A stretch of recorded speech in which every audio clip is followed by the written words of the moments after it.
Vamos analisar aqui então a activity principal aqui do sistema, né? Que no caso aqui é a main activity. Bom, então aqui nós temos o método onCreate, tá? Onde será definido aqui o layout dessa activity. Está definido aqui pelo activity main. Então, como nós vimos lá no vídeo do tour, nós temos aqui esse layout definido para a activity principal, tá? Temos aqui uma imagem, tá? Que é definida por este componente aqui, tá? Então, nós temos aí a definição dessa imagem e nós temos aqui também um app bar layout, tá?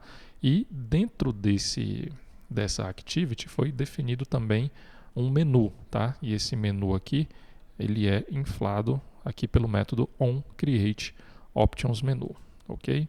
Então aqui nós temos o layout desse menu, tá? Esse menu aqui é onde o usuário vai acessar as funcionalidades do módulo NFCE aqui no aplicativo, no dispositivo mobile, tá? Então nós temos aqui esses três itens, tá?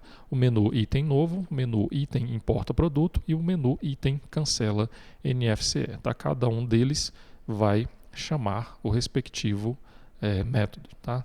Então esses métodos eles foram definidos aqui a chamada a esses métodos, né, foram definidos aqui pelo método onOptionsItemSelect, tá?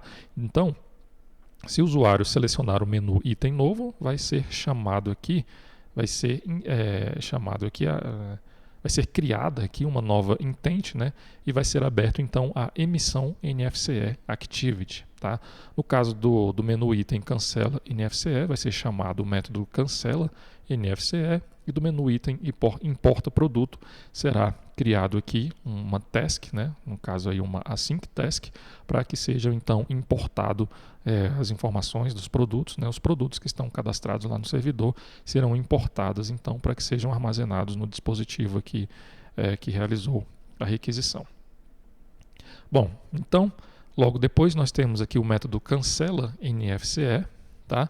Que será feito aqui o seguinte procedimento. Será criado aqui um alert dialog, tá? Definido aqui um layout para esse alert dialog. Nesse layout nós temos aqui um text view com um texto número NFCE. Logo depois um edit text, tá? Nesse caso aqui o usuário vai informar o número da NFCE que será cancelada. Um outro text view com o texto justificativa e um edit text para o usuário informar a justificativa desse cancelamento, tá? Bom, então será mostrado aí esse alert dialog para o usuário vai informar os dados e logo depois que o usuário informar os dados e clicar no botão OK, tá? Será chamado aqui então, será iniciado aqui uma task, né, que é a cancela NFCE task. Tá? Passando aí como parâmetro, no caso, vamos voltar aqui, é o número que foi informado pelo usuário e também a justificativa. Tá? Então aqui no cancela NFCE task nós temos aqui o construtor dessa async task, tá?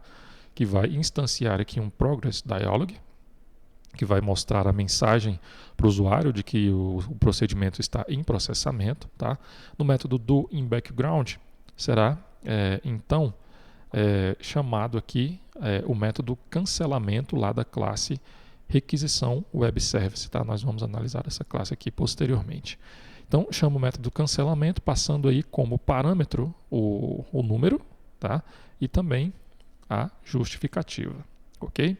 Aqui no método onPostExecute, após realizar aí os procedimentos para o cancelamento dessa NFCE, vai emitir uma mensagem para o usuário. Tá? Então, dessa forma, o usuário vai ser informado se a NFCE foi cancelada ou não. Ok? No caso aqui, esse é o método chamado aí pelo cancela NFCE. E aqui na importação do produto, tá? Que é chamado aqui pelo menu item importa produto, nós temos aí também uma sync task, tá? Esse método, né, essa async task, ela não recebe nenhum parâmetro, tá? Ele vai retornar uma string, que no caso é uma mensagem aí que vai ser retornada para o usuário. Da mesma forma, é instanciado aqui no construtor, é instanciado aqui o dialog, um progress dialog, é remetida a mensagem para o usuário de que o procedimento está em processamento. No método do in background, nós temos aqui, então, a chamada ao método importa produto, lá da classe requisição web service, tá? Logo depois de esse método importa produto, ele retorna uma lista de produtos, tá? Nós vimos lá no web service que esse web service ele vai retornar um list de produto, tá? Então, depois de obter essa lista de produto, nós vamos instanciar aqui a classe produto DAO, né, o objeto da classe produto DAO, e vamos chamar o método importa produto, passando como parâmetro essa lista de produtos, tá? Então, esses produtos, né, os dados desses produtos serão armazenados então no banco de dados do dispositivo. Logo depois vai retornar aqui a mensagem de que a importação foi realizada com sucesso, tá? Então, aqui no método onPostExecute, essa mensagem será mostrada para o usuário, ok? Então, essas são as funcionalidades aqui da classe MainActivity, tá? No próximo vídeo nós vamos ver aqui então a classe requisição web service.